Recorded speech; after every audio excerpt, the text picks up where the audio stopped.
வானத்து பறவையை காக்கின்றவர் வறுமையில் உன்னை விடுவாரோ? வயல்வெளி மலரை மகிழ்விப்பவர் நோயினில் விடுதலை தருவாரே.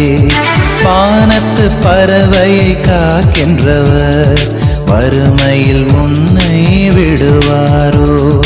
வயல்வெளி மலரை மகிழ்விப்பவர் நோயினில் விடுதலை தருவாரே. உலகம் 1000 பேசினாலும் சோர்ந்து வீழ்ந்து போகாதே.